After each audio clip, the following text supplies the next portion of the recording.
And you have all worked for your appointments. You were leaders in your communities.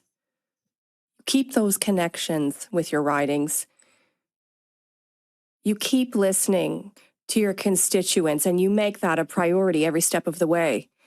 And it's not just a matter of doing politics well and staying connected with people. Those conversations and connections with the people who sent you here are what allow you and allow us as a government to deliver the goods to those people, to meet their needs, to meet their priorities and concerns.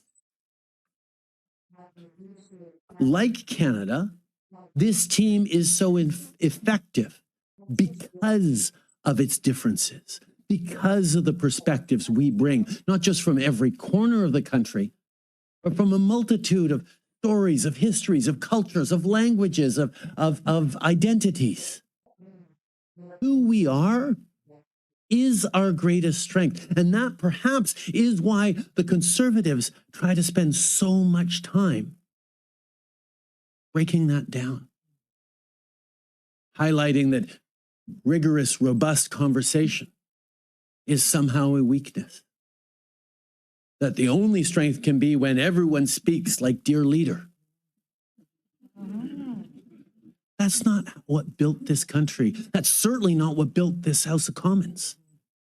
The idea that you have 338 Canadians who come together to share the perspectives, the hopes, the dreams, the concerns, priorities of their citizens, so that we can all figure it out as a parliament and keep delivering on the better future, that's at the heart of what democracy is. And it's more important now than ever because the world is in such a difficult place. Because Canadians are seeing their paychecks just don't go as far as they used to. Because people know that even though wages are rising, they're really worried about renegotiating their mortgage as it comes up for renewal with interest rates as high as they are. Les Canadiens sont inquiets. Canadians are worried. They want solutions. But unfortunately, there are politicians who just want to use that worry to amplify anger for to serve their own interests. They don't have a lot of advantages in opposition, but one of them is you get to talk only about what you want to talk about. You get to avoid talking about things that you don't feel you need to talk about or don't want to talk about. Governments get to talk about and have to talk about everything.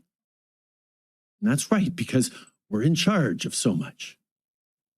But the opposition, particularly this Conservative opposition, they choose not to talk about a whole bunch of things.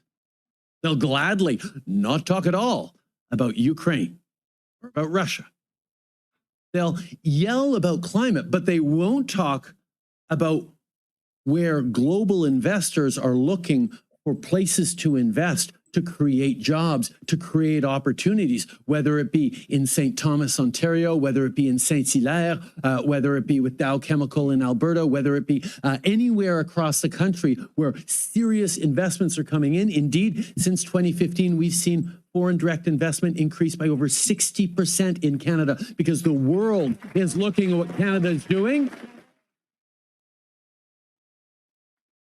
But Conservatives won't talk about that. They don't talk about the solutions that they're proposing because they have none.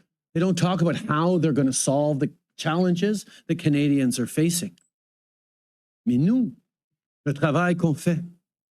But we, at the work we're doing, the same work we started 8 years ago, is being there for Canadians, equipping them to build stronger communities, a stronger future for them and their families. Is to strengthen the middle class and support those working hard to join it. That's what we've been focused on for 8 years. That's what we're going to continue to do. And that's actually how we've made it through times of extraordinary turbulence over the past years. And we're beginning to see and feel that turbulence decrease and the clear landing come into view.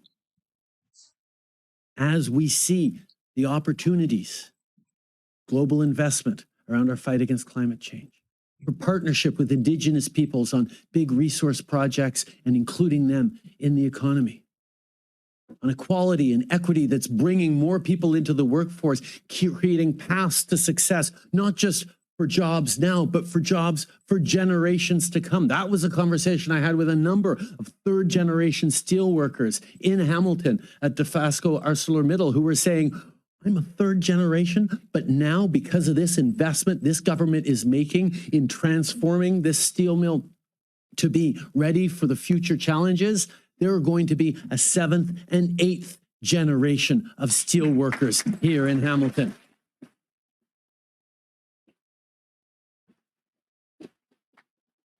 People are facing big, complex problems. They don't need slogans. They need thoughtful